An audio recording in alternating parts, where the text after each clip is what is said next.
Bonsoir. Cette semaine, Daniel Brella nous a parlé de sport. On va trouver une solution technique qu'on va nous présenter dans quelques jours et qu'il faudra évaluer pour qu'un stade qui aurait le football et l'athlétisme... Rien que de parler de sport, ça l'essouffle. À Neuchâtel, le Val-de-Travers demande une appellation protégée pour l'absinthe. J'ai entendu même un type qui argumentait, il disait « Ouais, mais les vins neuchâtelois, ils ont bien leur AOC. » En même temps, c'est un peu différent. Je pense pas qu'il y a beaucoup de vignerons qui vont usurper l'appellation Neuchâtel pour essayer de vendre plus de vin. Dernièrement, j'ai eu l'occasion de goûter de l'absinthe et du vin neuchâtelois. Et ben, franchement, je trouve un peu injuste que ce soit l'absinthe qui ait été interdite pendant près de 100 ans. Neuchâtel, toujours, l'application de la Lex Weber sur les résidences secondaires donne lieu à des aberrations. Ainsi donc, la Brévine, à 1000 lieues des pôles touristiques valaisans, compte 36% de résidences secondaires. En même temps, pas étonnant de trouver des lits froids à la Brévine. Non, mais c'est parce que je dois trouver 10 gags par semaine, alors je prends ce qui vient. Non, puis comptez pas, il n'y en a jamais 10. On a beaucoup parlé des gens du voyage cette semaine. Jacqueline de Coitreau a la solution, elle les envoie sur Fribourg. Les nomades se déplacent par définition. Alors on me dit, mais ça déplace le problème. C'est pas le problème qui se déplace, c'est les gens du voyage qui se déplacent, c'est leur culture de se déplacer. C'est d'une logique implacable. En fait, ce qu'elle leur dit, c'est « Vous aimez bien voyager, alors foutez le camp. » Je suis injuste. Mardi soir, à Infrarouge, on a pu voir que Jacqueline de Coitreau, elle soutient les gens du voyage. Elle leur a acheté un tapis pour se tenir chaud. Non, mais je dois pas faire des commentaires sur la tenue des femmes.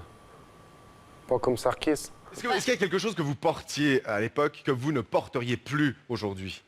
Je sais pas, du 36 par exemple. Mais non, j'adore Rani. Je fais ça pour attirer son attention. Le journal Le Matin nous offre le témoignage poignant d'un homme devenu femme à l'âge de 60 ans. Alors moi, j'ai aucun problème avec ça. Je trouve même que c'est une bonne idée, si t'es un homme de devenir femme à 60 ans. T'arrives plus vite à la retraite, et t'as déjà un peu l'habitude de la moustache. Non, mais les temps changent, on est au XXIe siècle, hein, c'est pas facile, l'éducation sexuelle des enfants. J'ai beaucoup aimé le temps présent consacré au sujet, les enfants et Internet. Il n'y a qu'un pas pour aller sur le porno. Ils peuvent regarder un film porno sur l'ordinateur? Oui. Ah bon? Ah bon? Hello, hello, madame, faut vous réveiller, c'est 2012. Le mec, lui, il avait l'air au courant, par contre. Une scientifique américaine de Harvard détient la preuve que Jésus avait une femme. Mais oui, c'est ça, Marie Curie. Il y a un bout de papyrus gros comme ça qui a traversé les millénaires, et comme de par hasard, c'est le bout sur lequel c'est marqué que Jésus avait une femme. Moi, je vais foutre le feu à l'ambassade des États-Unis, ça va pas tarder, hein. Ce n'est pas pour rien que 80% des Américains sont circoncis. Ce n'est pas une question de religion, mais de bon sens. Ah, mais oui, c'est vrai, le fameux bon sens des Américains. 4, 3, 2, 1, put down your hot dog! À propos de la votation d'hier sur la fumée passive, dont j'ignore le résultat puisqu'on tourne avant-hier, et que de toute façon mes pronostics sont aussi fiables que ceux de la SSR, les initiants avaient peut-être raison, hein, fumer devient de plus en plus dangereux. Et donc si je suis un fumeur inconditionnel, il me suffit de traverser la route pour me rendre en Argovie et pouvoir fumer à l'intérieur. Révélation concernant l'achat du nouvel avion de combat.